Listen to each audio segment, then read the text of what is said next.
Olá a todos, estamos aqui, eu e o César Sampaio, novamente no Caminhos do Dharma, caminhando no Dharma, e o assunto de hoje é a generosidade, né? Para quem não me conhece, eu sou Ana Cristina, do site vamosmeditar.com.br, e a ideia é que a gente vá trazendo alguns conteúdos que são do dia a dia e trazer também um pouquinho a visão do budismo, né, do Dharma na visão budista. E esse tema, ele ficou muito pungente nessa pandemia, né, porque nunca se viu tantas doações, né, parece que a generosidade dentro de uma situação muito particular e triste, né, ela brotou na maioria das pessoas. E isso é muito interessante. É um tema que para mim sempre foi não muito simples, não muito óbvio, né? Porque normalmente eu sou vista como uma pessoa generosa e eu não me acho generosa, então porque eu percebo que a generosidade, na minha opinião, seria muito mais, né, dar sem olhar a quem, né? E eu até faço muito disso. Tem muitas coisas que eu faço que ninguém sabe. Mas eu acho que eu faço muito menos do que eu poderia, né? Eu tenho essa consciência que eu tenho uma preguiça. Então, talvez também eu acho que a consciência da preguiça me faça reconhecer a falta de generosidade. Mas preguiça é outro tema. E eu queria saber o que o meu amigo César tem a dizer sobre generosidade. Esse foi um tema escolhido por ele, porque parece que está ressoando muito no coração dele nesse momento. Cris, bom dia. Eu gosto muito da ideia que a gente bolou de tratar de assuntos que são os assuntos que a gente precisa tratar para a gente mesmo, né? Sim, sim. E, e nesse caso especificamente do budismo, no budismo a gente trata de algumas virtudes, a gente está tratando, no budismo a gente chama de perfeição, ou seja, é algo que a gente precisa sempre aperfeiçoar. Então a gente está criando ali um nível de aprendizado em espiral. A gente revisita esse tema várias vezes e cada vez a gente tem uma ideia muito diferente dele. E generosidade para mim é algo que eu sempre estou voltando, porque de acordo com o que os nossos lamas ensinam, né, ele é o melhor remédio para o orgulho. E isso a gente não faz essa conexão tão clara na nossa sociedade, no nosso meio de convívio, não é tão claro assim, como que eu vou curar o orgulho? Todo mundo vai pensar no oposto, que é a humildade, talvez, então não fica tão claro, mas o Buda Eu, ensina que é a generosidade. Oi? eu Você pensa assim. penso. E aí, por que que ele pensa que é a generosidade? Então, assim, diversos episódios na minha caminhada do Dharma, eu passei por exemplos de generosidade que mostraram que realmente se subjuga o orgulho por um motivo muito simples, e não é pelo desapego, né? A gente pensa que generosidade é só dar coisas materiais, que a gente tem que desapegar daquilo que a gente classifica como nosso. E aí eu vou fazer um link com o que a gente estava falando de ontem, sobre equanimidade. Na verdade, ela está muito mais relacionada com a equanimidade e aí, por consequência, vem o desapego do que como só o desapego por si só. A E interdependência também, né? aí que tá. Quando a gente fala de equanimidade no budismo, a gente não está dizendo necessariamente que eu e você somos uma coisa só, ou que nós pertencemos a um todo maior, ou que fomos criados por um ponto maior. A gente está falando especificamente que existe uma interação de interdependência. Você precisa de mim, eu preciso de você, nós precisamos de todo mundo que está lá fora. E essa coisa, que é como se fosse uma dança mesmo, é muito bonito. Essa é a equanimidade, a relação interdependente entre as pessoas. E aí, eu gosto muito de um exemplo que o Buda fala, que é, se você está com um espinho no pé, quem tira é a mão. E aí, a mão não fica julgando, ah, mas o espinho é no pé, o pé que se vire. Né? Porque essa dança de interdependência de partes entre as pessoas, entre os seres, é como se fossem as partes do nosso corpo também, né? Nem todo mundo desempenha a mesma função, mas todo mundo precisa da função do outro. Então, Esse é o primeiro pensamento que tem que ficar claro para um ato de generosidade perfeito. É o pensamento de equanimidade e de sincronia, de sinergia entre todo mundo, né? E então a gente passa para o desenvolvimento da generosidade devagar, e tem várias maneiras de você expressar isso como virtude e como postura de vida também. E aí a gente tem muitas formas, eu não sei exatamente por qual começar aqui. Você tem alguma especificamente para mim? Eu Ou posso trazer uma posso coisa continuar? que me ocorre, para ver se até te ajuda a colocar a teoria, mas mesmo esse movimento dos refugiados, né? Eu lembro que a primeira vez que isso me chamou muita atenção foi, sei lá, 20, 30 anos atrás, a primeira vez que eu fui para a Europa. E estava com um movimento muito grande dos refugiados africanos, né, na Europa. E aquilo me deixou muito óbvio que não adianta você olhar para o seu vizinho e falar: sua pobreza não me importa, entendeu? Porque essa pobreza vai bater na sua porta, né? Exatamente. E daí você vê isso acontecendo hoje numa escala absurda. E eu também me lembro muito da Tia Dag, num encontro da Casa do Zezinho, um encontro sobre a paz, né, que a Lia Jeans que promovia uns anos atrás. Eu vi ela falando que as pessoas precisavam conhecer o outro lado da ponte. O outro lado da ponte, para quem não conhece aqui em São Paulo, são as pontes da Marginal, aqui da Zona Sul, né? E ela falava, eu lembro direitinho, cara, ela falou assim: galera, vocês não estão entendendo. Esse povo do outro lado está prontinho para atravessar a ponte e bater na sua porta. Porque isso me lembrou o movimento dos refugiados, né? E eu acho que isso foi um pouco do que a pandemia trouxe também, né? Essa diferença de classes absurda, né? Essa falta de distribuição de riqueza, e que não adianta. E daí eu sempre volto, eu lembro direitinho, eu estava na Espanha, lá nas cidades do sul, e observando essa coisa dos refugiados, né? E também lembrando como a história se repete, né? Porque eles já foram invadidos pelos mouros no passado, e dessa vez acontece, mas também de uma forma um pouco diferente. Bom, mas essa é uma questão que você falando, eu me recordei, né? Não sei se te... Isso é um ponto muito interessante, né? Sobre os refugiados e sobre a própria questão da pandemia, da gente conseguir criar esse senso de equanimidade entre a população, porque está todo mundo enfrentando o mesmo problema. Então, talvez acaba sendo mais fácil. O espinho não está só no pé, o espinho está no corpo todo. A gente precisa, todo mundo tem que se ajudar a tirar os espinhos uns dos outros, porque a mão não vai conseguir tirar os espinhos dela própria. Ela precisa pelo menos da outra mão. Então, quando a gente está num grupo, e o agrupamento ele surge quando a gente enfrenta algo junto, né? Esse senso de equanimidade ele acaba sendo bastante fácil até de você desenvolver. Mas especificamente sobre isso dos refugiados, isso é um ponto interessante. No budismo, a gente classifica a generosidade, mais ou menos, como 4 formas. Uma delas, não só como dar coisas materiais, né?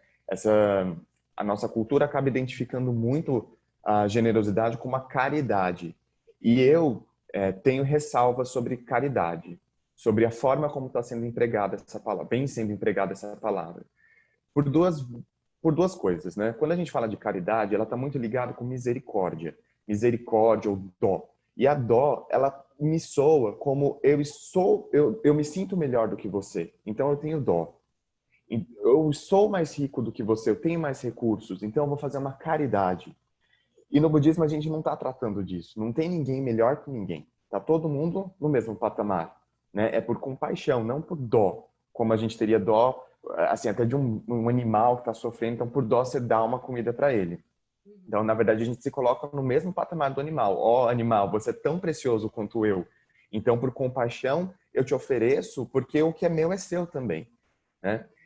Então, esse seria o dar riqueza material. E aí a gente tem que ter muita responsabilidade também como vai fazer isso, né? Porque nem sempre entregar o que a pessoa quer é o melhor.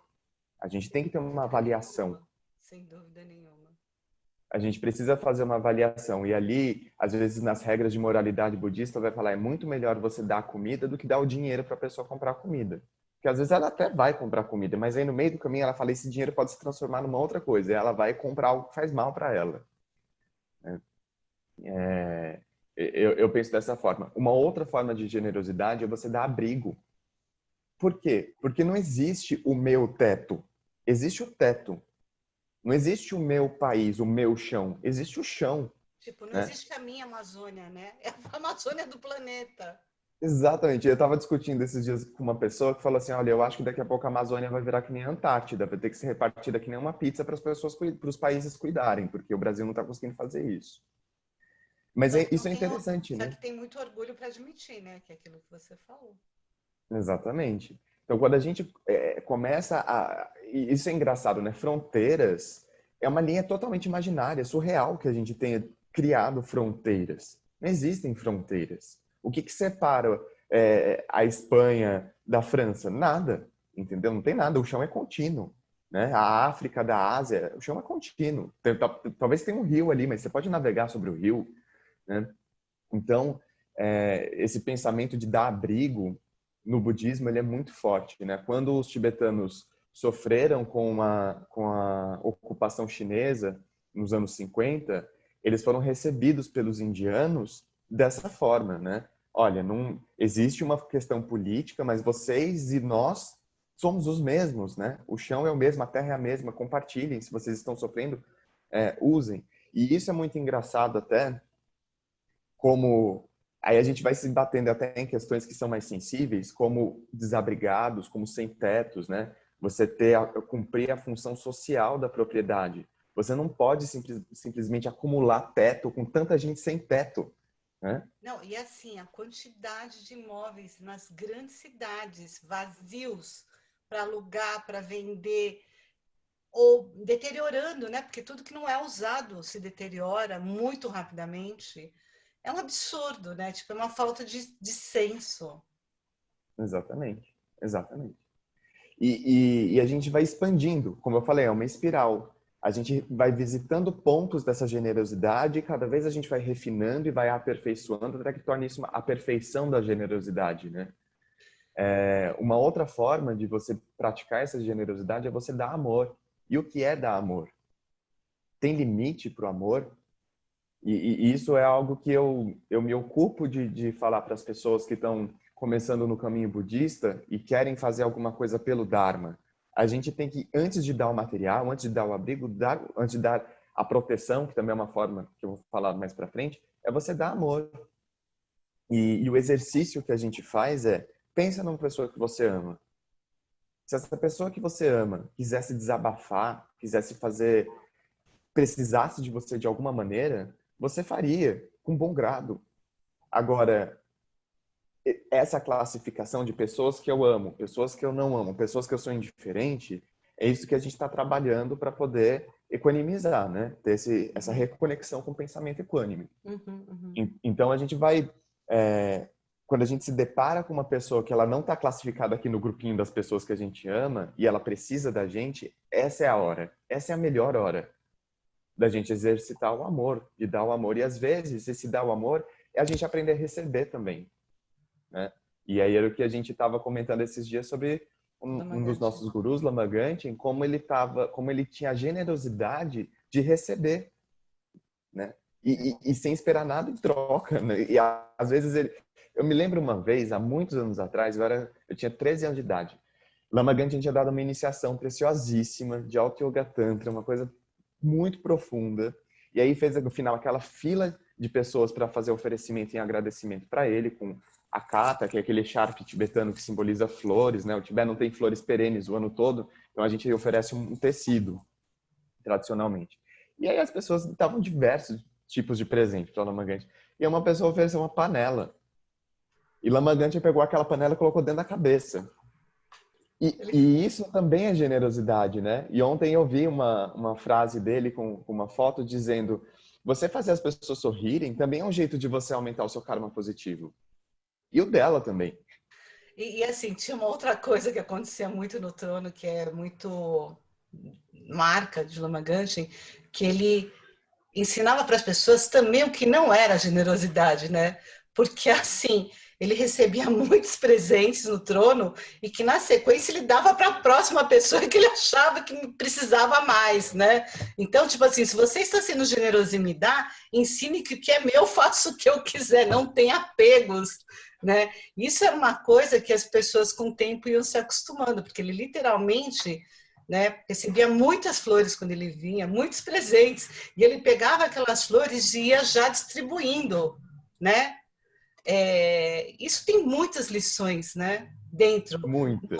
Numa visão ocidental, isso pode ser ofensivo, mas assim, numa visão de quem está querendo seguir o caminho do Dharma, isso tem uma aula monumental, né? Eu fico até emocionado de ouvir uma coisa dessa, porque é o olho bem treinado que consegue enxergar o Dharma. Ontem eu fiz uma postagem no Instagram e eu postei uma música do Chico Buarque, que para mim é uma sadhana. Aquela música do Qual Chico Buarque, delas? da Roda Viva. Ah, Vai ser muito difícil eu explicar, mas eu posso dizer uma coisa aqui. A generosidade é uma roda. A roda também é o símbolo do budismo, um dos, né? E a uhum. generosidade é uma roda. Do mesmo jeito que você dá, você tem que estar apto para receber e para dar para outra pessoa. Por isso que Lama Gante fazia essa ciranda de oferendas. Pegava de um, recebia, oferecia para outros. E isso é maravilhoso. Não tem nada que seja meu. Esse senso de meu é uma completa ilusão, né? E esse do meu tem muito a ver com aquilo que a gente estava falando dos territórios, né? Sim. Há alguns anos atrás, quando. Ah, esqueci o nome. A pessoa que criou a história da justiça restaurativa, o Howard, teve no Brasil. Eu tive a oportunidade de assistir. O que marcou muito para mim, o conceito que me marcou muito, foi como todo o nosso direito está baseado em propriedade. E daí, isso é mundialmente, né, falando. Até quando você vai descasar, né, uma coisa que Sim. em teoria, né, foi unida pelo amor, o que você acerta são as propriedades para você se separar de corpos. Eu deixo de ser propriedade sua, né? Então, cara, e aí? E aí, como é que a gente muda isso, se é que dá para mudar? Porque a propriedade também dá um sentido de poder, né? E as pessoas Exatamente. Às vezes são você está educadas para querer oferecendo poder. alguma coisa para marcar território, né? E aí seria a generosidade que não é perfeita, que ela ainda está maculada com ego. Você não precisa oferecer uma coisa para o lama para ele gostar. Você tem que oferecer uma coisa para o lama para que seja útil para ele e às vezes ser útil para ele é agradar e fazer feliz outra pessoa, às vezes não totalmente. Isso que você falou da propriedade, aí vem o meu lado jurídico, né? O meu lado advogado. Sim, o nosso Código Penal, por exemplo, ele é baseado totalmente na propriedade. Existem penas que são aplicadas para crimes relacionados à propriedade que elas são muito maiores do que para crimes aplicados a pessoas, né? Então, às vezes assédio sexual é punido em menor dose do que você roubar, às vezes, alguma coisa. Isso é um absurdo, porque o valor da dignidade da pessoa humana deveria ser muito maior do que da coisa, mas não é. Então, vamos lá. O primeiro que você falou, vamos recapitulando, vai de trás para frente. Dar amor, dar abrigo.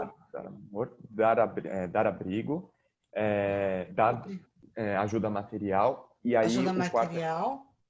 a gente, nesse dar abrigo, ele também pode ser considerado como dar proteção, né? Ok. Então, às vezes, nem sempre a pessoa precisa do lugar ou da sua casa, mas ela precisa apenas de um respaldo, de uma proteção e de uma ajuda.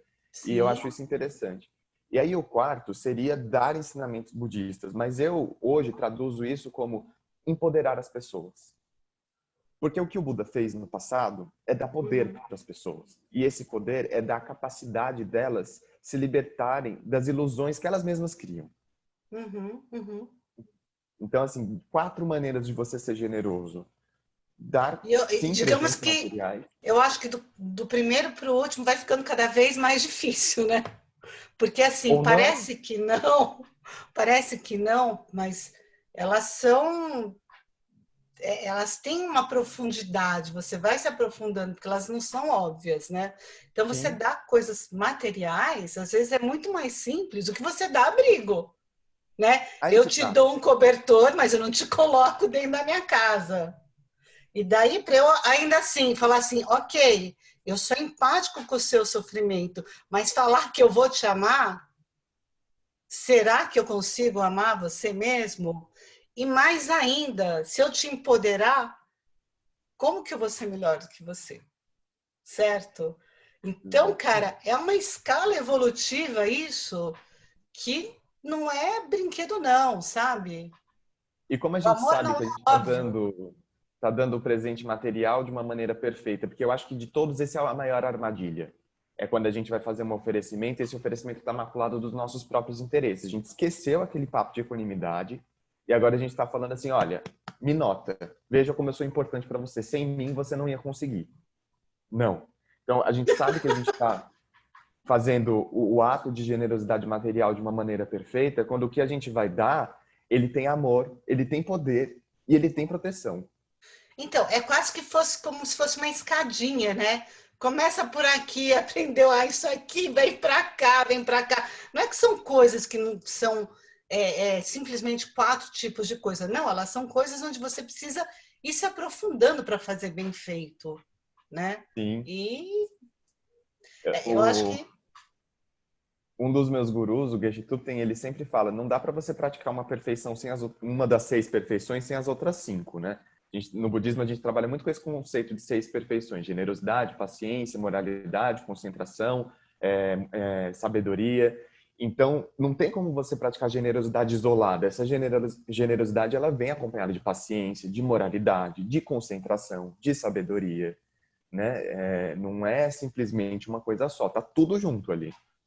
então, quando vocês virem 6 paramitas, gente, é isso, são as 6 perfeições. Perfeições. Deixa eu ver se você não E esqueceu nenhuma, que eu tô achando que falta algo. está faltando Vai uma: falando aí que eu tô checando aqui. generosidade, moralidade, paciência. E a gente vai decorando esses nomes, aí chega a hora de dar um branco. Você Tem tem aí? problema, pode ir falando que depois eu falo aqui. Eu tô checando. É generosidade, atenção plena, tolerância, esforço entusiástico. Esforço. Eu já percebi que esse é o seu calcanhar de Aquiles, é o meu também. É o Esforço, antídoto da esforço. preguiça. Pegamos os dois. Estamos aqui por causa disso. Exatamente. Esforço é muito importante. E é uma coisa, é um outro conceito que a gente pode fazer um dia um vídeo só sobre isso, porque Uhum. esforço é entusiástico. Você está sempre querendo fazer mais pelos outros. Isso também é muito maravilhoso. Ok. Mas então, voltando, vamos voltando ali para a história Da generosidade. da generosidade, que é da perfeição da vez. Que a gente vê, né? A generosidade parece tão óbvia e não é, né? E por sincronicidade, eu acho que você não deve ter conseguido ver ainda, mas eu caiu no meu colo um documentário sobre o taoísmo. E é uma coisa bem interessante que essa coisa da caridade ou do.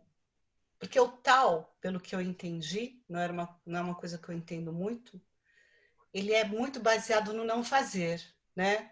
É fluxo, tipo Kung Fu, né, do Bruce Lee, Aikido. né? É fluxo. Vamos no fluxo, vivemos em estados de fluxo. E quando você começa a falar em caridade, que era uma. Porque Confúcio, ele tinha uma outra visão, que caía na história da generosidade. E essa era uma das diferenças, pelo que eu entendi, filosóficas, né, ideológicas dessas duas linhas chinesas. Né? Então, você estava falando isso. Porque são graduações também, né? De realidade, eu acho. Né? Porque não adianta falar em fluxo onde você tá com uma pobreza imensa, né? Por mais que você saiba que no final o fluxo é a verdade, digamos assim, entre aspas, né? O fato é que naquela dimensão de existência, né? A generosidade no sentido material, seja lá o que for, é uma coisa necessária, né? Até para o desenvolvimento de você entender o que é esse fluxo, talvez. Mas eu achei bem interessante como, mesmo dentro das culturas, das mesmas culturas, existem diferenças filosóficas, algumas abordagens, né? Eu não esperava isso, assim como deve ter algumas linhagens, né, no Budismo. hinduísmo, no próprio budismo a gente sabe que tem um monte. Por exemplo, às vezes eu tento, tirando a monja Coen, né, que ela tem uma linguagem muito acessível, se você pega algum mestre do Zen mais acadêmico, você fala, nossa, parece que é outro budismo às vezes. Outro dia eu estava ouvindo o mestre Zen, eu falei, nossa, parece que é outro budismo, né? E ao mesmo tempo eu entendo que não é. Eu sei ver por debaixo de tudo aquilo que não é. Mas é interessante, né? Observar isso, as abordagens Eu, sobre as coisas. eu tenho algumas impressões sobre essa questão do fluxo, né? Uma delas, eu lembro que eu era bem pequeno, e aí estavam meus irmãos e os meus pais estavam falando, olha, a Mega Sena está acumulada. Então a gente vai jogar todo mundo e quem ganhar, o que vocês vão fazer com o dinheiro? E aí, uma parte assim, das pessoas estava falando, não, então vou pegar um tanto de dinheiro, dá para fulano, dá para ciclano, não sei o que, não sei o que. E aí uma das minhas irmãs, que é mais lúcida, falou, gente, vocês não podem interferir tanto na vida das pessoas, assim, com milhões de reais, entendeu? É, é por isso que vocês não ganham na Mega Sena, entendeu? Porque vocês querem fazer uma mudança na vida das pessoas que isso não é benéfico. E isso é interessante da gente contemplar, né? E aí eu me lembro muito de fazendo um outro link, uma vez que eu tinha ido para uma virada cultural, que eu acho um evento bastante legal aqui em São Paulo. A gente tem show e você possibilita que pessoas que não têm o dinheiro para comprar um ingresso para o show do Caetano Veloso vejam o Caetano Veloso cantando ali no palco. E eu tinha ido para um show do Caetano, me diverti, achei lindo, achei maravilhoso tudo. E saí, e foi lá na estação Júlio Prestes. Aí andando ali para perto da Cracolândia, eu vi um restaurante africano. Aí eu falei, olha, refugiados, vou comer no restaurante africano para ajudar o refugiado. Sentei na mesa, estava comendo, passou uma moça, usuária de crack, grávida, moça muito magra, com a barriguinha de grávida, tomando banho, e falou, moça, por favor, me dá uma comida. Eu não quero dinheiro, eu quero a comida. Porque eu tô com fome, eu tô grávida. E aí eu imediatamente providenciei a comida para ela, obviamente, e perguntei, mas você tá grávida, você tá indo fazendo pré-natal, você tá sendo acompanhado? Sim, tomei banho porque eu tô num abrigo, assim, assim, assado. Dei um abraço nela, e depois eu fiquei me perguntando, por que que eu não faço isso para todas as pessoas? Por que que eu só faço isso quando eu sou provocado? A gente tem um problema de pessoas em situação de rua no Brasil e no mundo inteiro muito forte. E a gente vê pessoas que Segundo a estão trabalhando. generosidade. E a gente vê pessoas que trabalham, por exemplo, naqueles projetos sociais como o Teto, que constroem casas, moradias. Isso não, você não está dependendo do Estado, do governo, para poder oferecer a moradia. Você está unindo, às vezes, a iniciativa privada, você mesmo, por si só. Você não está nem dependendo do seu chefe. Você vai lá e você constrói a casa. Eu acho isso maravilhoso. Você não está dando um dinheiro falando, olha, agora o problema é teu. Você está indo lá e você está oferecendo o seu amor, o seu tempo, a sua força de trabalho para você construir a casa para uma pessoa. Então, assim, oportunidade de ser generoso, a gente tem o tempo inteiro. Basta a gente se livrar da pecha do personagem de que eu sou melhor do que o outro, ou tem pessoas que são os meus preferidos e tem pessoas que são os meus preteridos, e pessoas que eu não tô nem aí, que são indiferentes. A oportunidade está aqui. Sim. Mas essa história do fluxo do tal, eu lembrei justamente porque você falou na primeira generosidade, que era o aspecto material, como a gente tinha que tomar cuidado com essa generosidade, né? E realmente essa generosidade do tomar cuidado vai até na generosidade do elogio, né? Fato. Tem esse fato, tem essa coisa sutil, meio mascarada de amor, né? Tem até aquele documentário chamado Repense o Elogio para os pais, né? Tem estudos que falam que crianças que recebem muitos elogios e não sabem o porquê que elas foram merecedoras do elogio, elas ficam com muito medo de fazer qualquer coisa na vida que possa pôr em risco o título prévio de você é especial, você nasceu para ser maravilhoso, né? E que o elogio ele é muito bom se a pessoa que recebe entende que aquilo é uma gratificação por um esforço anterior.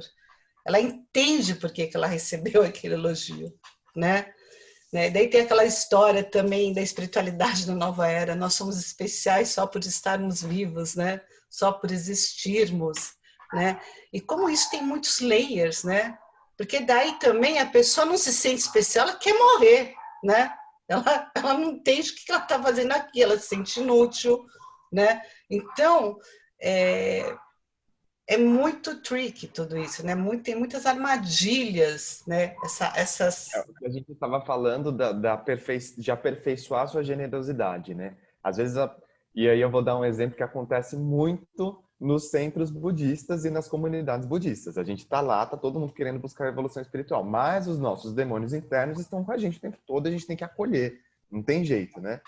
Faz Entretanto, parte. nessa coisa, né, da gente conseguir domar a própria mente, tem muita gente que se mostra extremamente generosa dentro das comunidades de Dharma, tanto financeiramente, como também aparentemente dando amor, dando proteção, às vezes dando Dharma. Só que essas pessoas, eu já ouvi essa expressão, eu acho muito engraçado, que são pescadores de elogio. Elas jogam a vara e elas estão esperando o reconhecimento. Se fisgou, aí elas têm aquele prazer. Eu falei, gente, é isso que a gente não tem que estar fazendo aqui, mas acontece, e tudo bem. E aí, quando a gente está próximo dos nossos mestres, a gente vê aquele castelo de orgulho montado em cima de uma pseudo-generosidade desabar. Porque o que acontece? Ele olha para essa pessoa e fulmina ela, e às vezes ignora essa pessoa e pega um outro que não estava fazendo nada e elogia na frente de todo mundo. E aí todo mundo se debate e não está entendendo por quê. E na verdade ele está pegando um monte de pedra bruta numa caixa e rolando para poder polir todo mundo. Isso Isso, acontece muito. ai, é, isso me lembra duas coisas, né? Uma é o Lama Michel falando, nós somos budistas, nós não somos budas, né? Então, deixar muito claro para todo mundo que acha que budista se acha santo, a gente bem sabe os nossos demônios internos. O que nos une é saber que todos nós queremos melhorar, não que nós somos perfeitos, é ao contrário, sabemos o quanto somos imperfeitos e o quanto precisamos melhorar, só que a gente se une no mesmo caminho, digamos assim. Essa é a força da sanga. E teve uma época que alguns monges de Charganden viam, acho que eles vieram uns 2, 3 anos seguidos para o Brasil, e a gente cuidava dos monges, né? Eles iam fazer pujas, né? E também não só poder difundir um pouco da Dharma, né? Mas como também ajudar através do que a gente das oferendas, ajudar o próprio monastério, né? Porque esses monastérios vivem de doação. E daí eles vinham para o Brasil e a gente... Qual que é o hábito do brasileiro, principalmente daqueles que estão em sanga, né? Para monge, vamos mimar, né? O que a gente faz com os lamas? O tempo inteiro, né? Vamos mimar os lamas. Se os monges estão aqui, são as coisas mais próximas de lama, vamos mimar os monges, né? E daí, teve uma vez que veio um gueixe junto. Tô lembrado o nome dele não, gente, eu sou péssima para nome, vocês me desculpem. Uma pessoa que eu gosto, o Jampa, né? E eu percebi que, de uma maneira muito sutil, ele dava umas enquadradas nos outros monges, né? E não era culpa deles, para falar a verdade. É porque a gente acabava que queria oferecer o melhor, né? A tal da generosidade. E isso era muito sutil, é porque eu convivia muito de perto, né? E eu me senti muito mal, eu me senti muito culpada, porque me caiu a seguinte ficha, depois de ter cometido muitos erros, né? Eles são treinados para o desapego, eles são treinados para a austeridade. Daí vem um bando de louca que resolve quer dar tudo de bom e para o melhor para os monges, entendeu? Vão na liberdade, o que vocês querem comprar? Comprem o que vocês quiserem. Não! Pelo amor de Deus, não! Isso é um ponto importante, né? Porque eu já fui monge, eu já passei por isso, entendeu? Já passei exatamente por essas situações. E é engraçado porque a palavra monge é pedinte, né? Bhikshu, em sânscrito, é aquele que pede. Ele não pode produzir, ele não pode trabalhar, ele vive uma vida religiosa, então ele vai fazer pedido mesmo. Mas aí, esse é o legal, é a generosidade de você receber e a generosidade de você treinar o seu oferecer.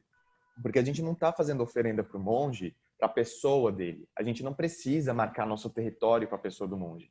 A gente tem que entender que aquela pessoa que está adornada com aquela túnica simples, ela representa o ensinamento da libertação.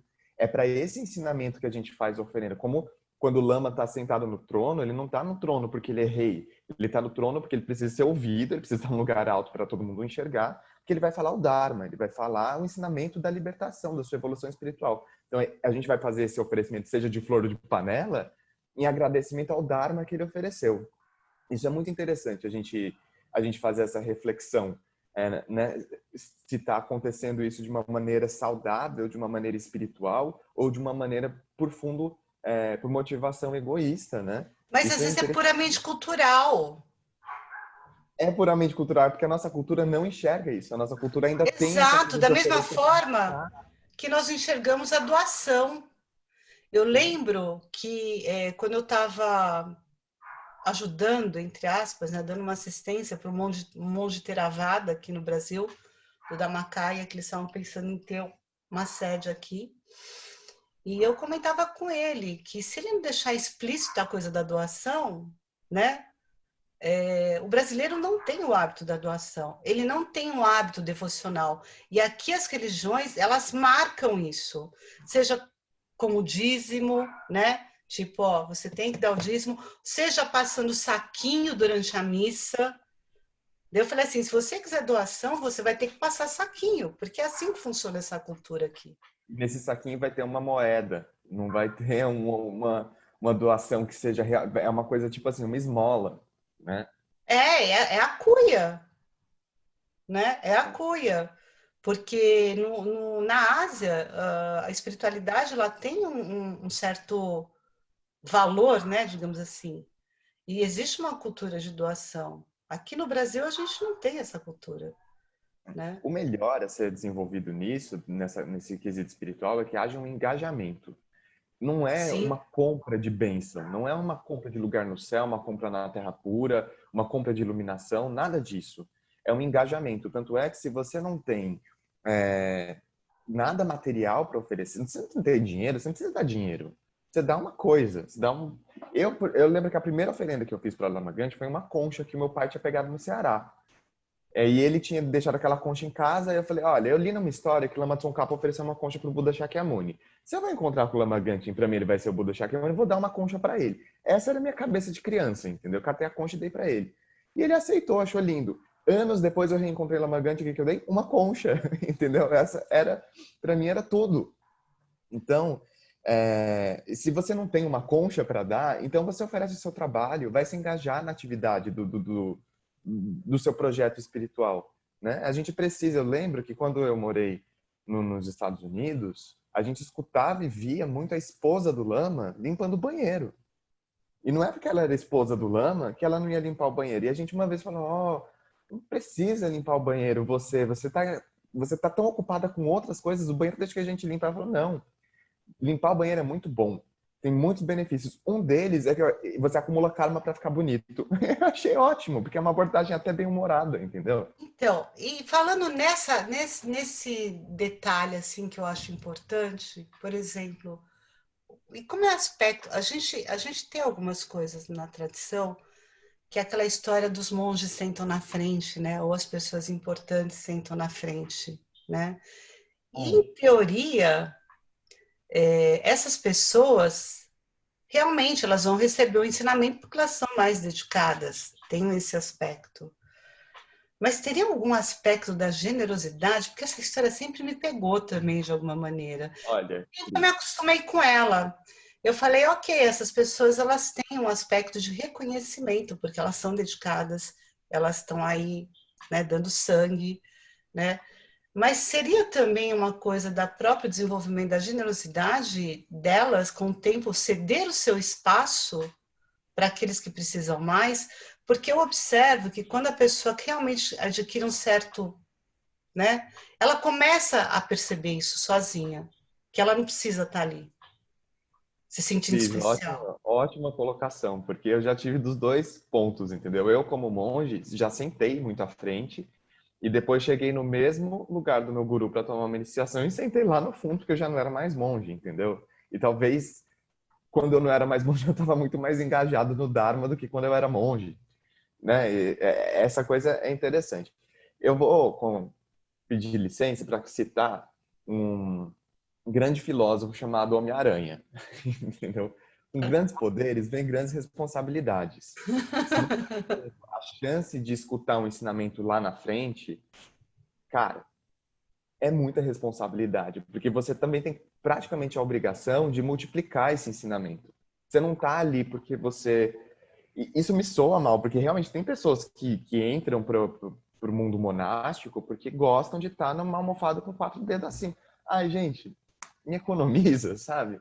E aí eu vou contar uma história tibetana, que tem um mestre tibetano, um geshe, de muitos e muitos anos atrás, que eu gosto muito, que ele tinha sido ladrão. E aí, por uma ocasião, eu acho que ele foi tentar roubar um pote de um monge, e aí o monge deixou ele roubar. Ele falou, como assim ele deixou eu roubar? E ele ficou tocado pelo Dharma, ele entrou para o caminho monástico, se tornou um monge, e ele praticava de uma maneira muito boa, desenvolveu grandes realizações espirituais, e com o tempo as pessoas chamavam ele para ele fazer orações, rezas, púdias nas casas das famílias, né, lá no Tibete. E lá no Tibete eles têm a arquitetura da casa tibetana é muito engraçada, né? Não tem porta de madeira que separe um ambiente do outro, é sempre uma cortina, um tecido. Cada um tem seu quarto, mesmo o casal, a esposa tem o quarto dela, o marido tem o quarto dela. Se eles querem ficar juntos, eles ficam, também não quer, não fica. E onde eles guardam as riquezas da casa, da família? Na frente do altar.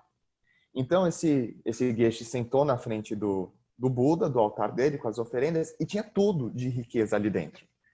Tinha colar, anel, joias, até a comida que fosse mais cara estava ali na frente do Buda como um sinal de respeito.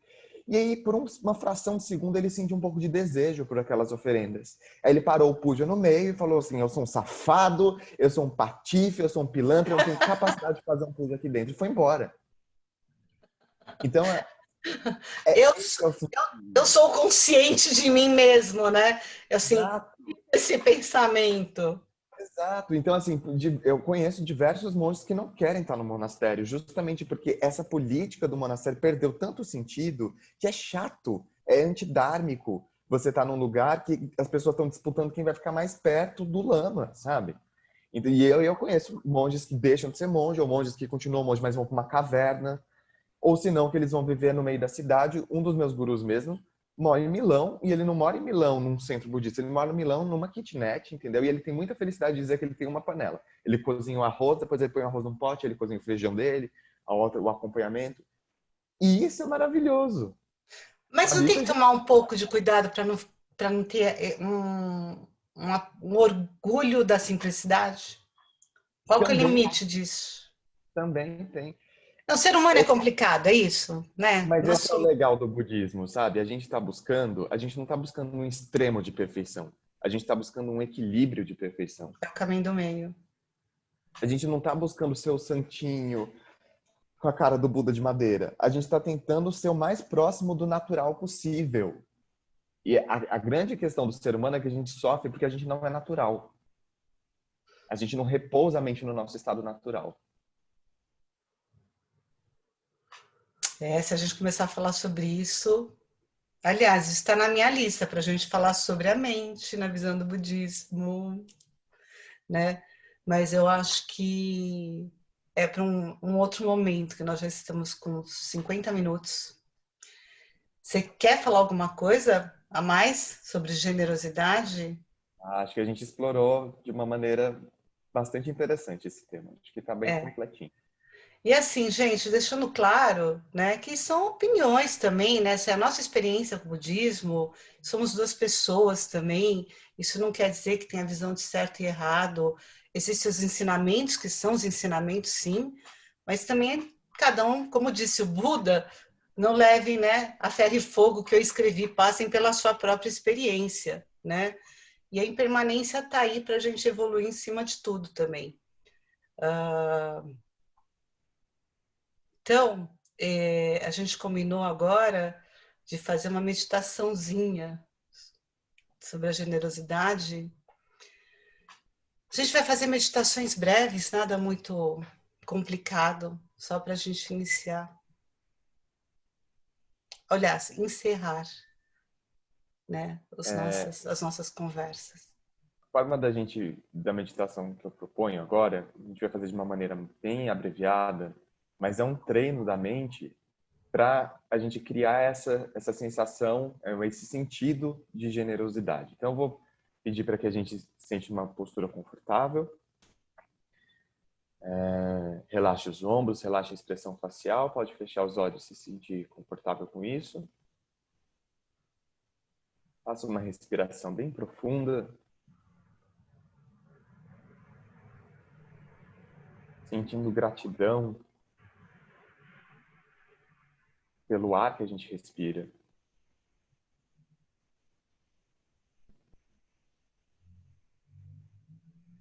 E ao expirar, também sentindo gratidão pelo ar que a gente expira. Esse gás carbônico vai servir para inúmeras plantas, inúmeros seres do reino vegetal, que vão, por sua vez, produzir oxigênio para os seres do reino animal. Gradualmente,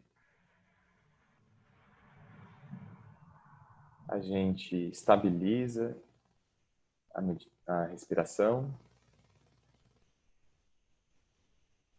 E eu quero convidar a todos que estiverem assistindo para visualizar que o nosso corpo agora se torna uma grande joia, um grande diamante de pura luz.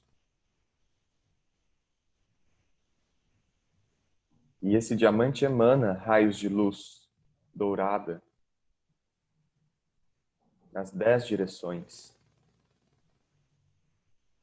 Para cima, para baixo, norte, sul, leste, oeste, as direções intermediárias. E na ponta desses raios de luz tem exatamente o que cada ser precisa. Para os seres que precisam de comida, esses raios de luz levam comida. Para os seres que precisam de água, esses raios de luz levam água. Para aqueles que precisam de uma ponte para atravessar, esses raios de luz são a ponte. Aqueles que precisam de abrigo, de proteção, de amor e de empoderamento que vem do conhecimento espiritual, da evolução espiritual. Aqueles seres que precisam de chuva, do Pantanal, para os focos de incêndio na Amazônia, para os refugiados no mundo inteiro, para os doentes assolados pelo coronavírus e outras doenças. E tudo aquilo que a sua criatividade e sentimento permitirem. E pouco a pouco, todos esses seres também se tornam joias e multiplicam da mesma forma. Até que o espaço inteiro esteja preenchido de joias.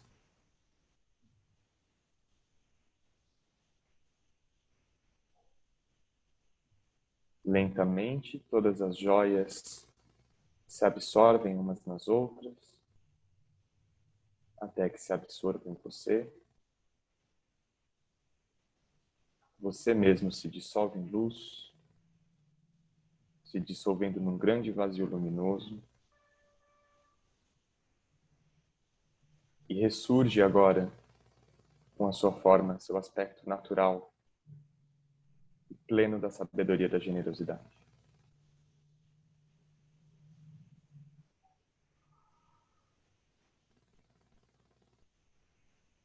Podemos abrir os olhos agora, cada um no seu tempo. Eu fico emocionado e eu acho que a gente pode fazer essa meditação por mais tempo, todas as vezes que a gente sentir que a gente não está conseguindo ser aperfeiçoado na perfeição da generosidade. Obrigada, César. E a gente encerra por aqui, né? Mais um Caminhando no Dharma. E aguardem que tem muito mais por aí. Até a próxima semana. Obrigado, Cris.